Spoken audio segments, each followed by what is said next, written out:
সমাজের এখনো পরিবর্তন আসে নাই। 21শে ফেব্রুয়ারির বই মেলাতে আমরা দেখেছি তসলিমা নাসরিনের বই বিক্রি করার মতো দুঃসাহস করেছে। এমনকি ওই স্টোরের যিনি মালিক তিনি ছাত্রদের গায়ে হাত তুলেছেন। সে এখনো স্বাধীনভাবে ঘুরে বেড়ায়। তসলিমা নাসরিনের বই বাংলাদেশে আন্দোলনের পরে বিক্রি করে, আর সেই স্টলের যিনি প্রোপাইটার তার কোনো শাস্তিমূলক ব্যবস্থা নেওয়া হলো না। এটা অন্তত তাওহিদি জনতা মেনে নিবে না।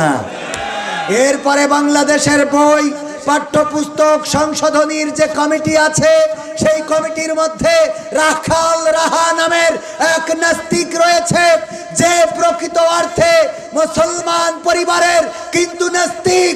এই রাখাল রাহাকে পাঠ্যপুস্তক সংশোধনী কমিটিতে আজ পর্যন্ত রাখা হয়েছে।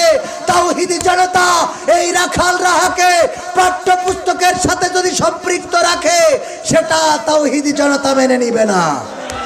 সিদ্ধান্ত নিবে না, নামাজ 5 ওয়াক্ত পড়বে, দাড়ি রাখবে, টুপি পরবে, ভালো কাজ করবে, অন্যায় ছাড়বে, বিড়ি সিগারেট যদি খেয়ে থাকে সেগুলো ছেড়ে দেবে। এমন একজন যুবককে আমি স্টেজে আহ্বান করছি। যদি আসেন, আমি এই গানের মধ্য দিয়ে আপনারা কে পরিবর্তন হওয়ার আল্লাহর জন্য একজন যুবক, আমি বিশ্বাস করি কোন একজন সিদ্ধান্ত নেবেন, নিজেকে আল্লাহর পথে নিবেদিত করবেন। কোন একজন যুবককে আমি চাই। আমার উস্তাদজি আছেন, আমি আছি, আমার গায়ের কোটিটা তার জন্য বাড়ি থেকে নিয়ত করে নিয়ে আসছি। এমপিরা সব কোথায় গেল, মন্ত্রীরা সব কোথায় গেল, কোথায় কাদের কাকা? তাদের সারা দেশটা এখন লাগে ফাঁকা ফাঁকা।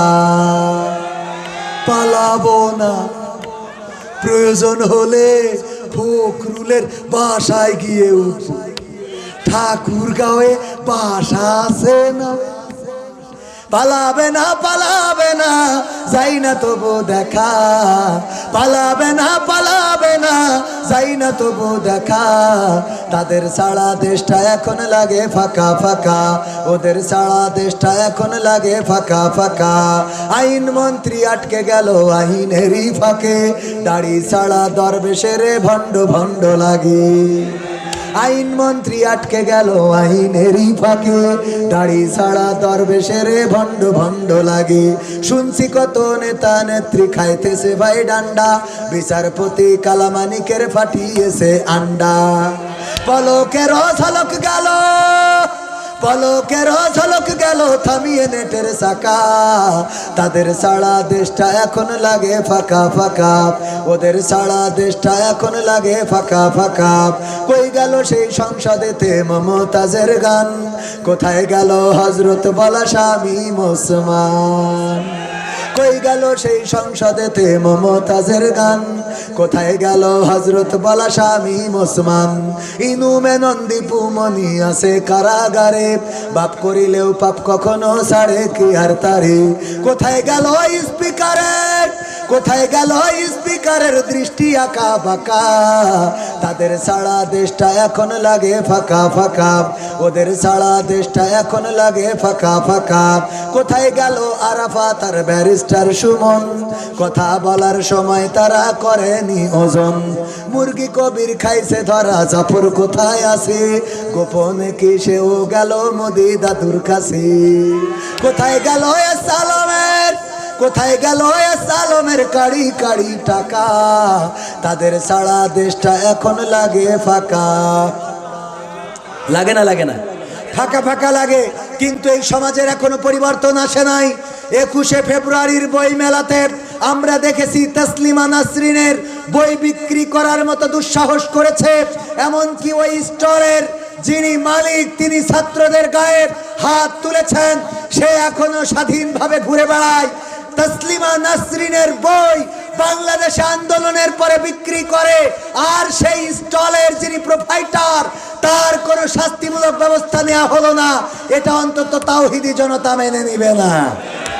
এরপরে বাংলাদেশের বই পাঠ্যপুস্তক সংশোধনীর যে কমিটি আছে সেই কমিটির মধ্যে রাখাল রাহা নামের এক নাস্তিক রয়েছে, যে প্রকৃত অর্থে মুসলমান পরিবারের কিন্তু নাস্তিক। এই রাখাল রাহাকে পাঠ্যপুস্তক সংশোধনী কমিটিতে আজ পর্যন্ত রাখা হয়েছে। তাওহীদি জনতা এই রাখাল রাহাকে পাঠ্যপুস্তকের সাথে যদি সম্পৃক্ত রাখে সেটা তাওহীদি জনতা মেনে নিবে না। তাওহীদি জনতা রক্ত দিতে শিখেছে, 52-তে রক্ত দিয়েছে, 71-এ রক্ত দিয়েছে, 24-এ রক্ত দিয়েছে, আবার যদি প্রয়োজন হয় রক্ত দিবে। কিন্তু বাংলাদেশে নাস্তিক, রাম, বাম তারা যদি এই দেশে প্রেসক্রিপশন দিতে চায়, বাংলাদেশের তাওহীদি জনতা মেনে নিবে না। ঠিক না বেঠে? আগামীর দিন হোক কোরআনের দিন, আগামীর দেশ হোক কোরআনের দেশ। আমরা ব্রিটিশদের শাসন দেখেছি, আমরা পাকিস্তানিদের শাসন দেখেছি, আমরা বিএনপি, জামাত, আওয়ামী লীগ যৌথ সবার শাসন দেখেছি। কিন্তু এই শাসনগুলোতে আমরা দেখেছি কোরআনের অনুপস্থিতি, এই জন্যে শান্তি আসে নাই। আগামীর শাসন দেখতে চাই কোরআন দিয়ে হবে, আর কোরআনের শাসন যারা করতে চায় তাদের পক্ষে থাকতে আমরা রাজি আছি না নাই? আমাদের বক্তব্য ক্লিয়ার। যদি আওয়ামী লীগ কোরআন কায়েম করতে চায় সেই আওয়ামী লীগ করতে আপত্তি নাই, বিএনপি যদি কোরআন কায়েম করতে চায় সেই বিএনপি করতে আপত্তি নাই। কিন্তু জামাতে ইসলাম যদি কোরআনের বিপক্ষে দাঁড়ায় সেই জামাত ইসলামের বিরোধিতা করতে আমাদের কোনো আপত্তি নাই। ঠিক না বেঠে? আমার কথার সাথে কারা কারা একমত দেখতে চায়?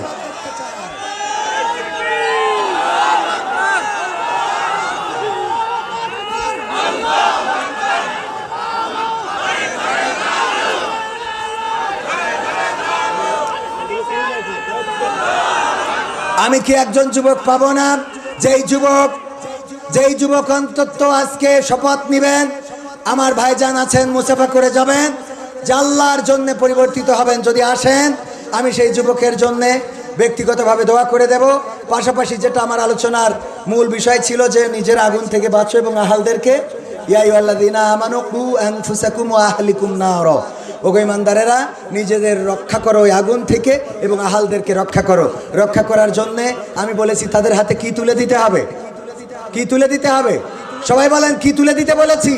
কোরআন এবং আল্লাহ রাসূলের হাদিস, আল্লাহ রাসূলের সুন্নাহ এবং আল্লাহর দেওয়া কালামুল্লাহ, এই কিতাব, এই দুটো যদি সন্তানের হাতে তুলে দিতে পারি তবে ওই সন্তান আমাদের জন্য নাজাতের ওসিলা হবে, ওরা আমাদের হেফাজতকারী হবে, নিজেরা বাঁচবো, সন্তানদেরকে বাঁচাতে সক্ষম হব।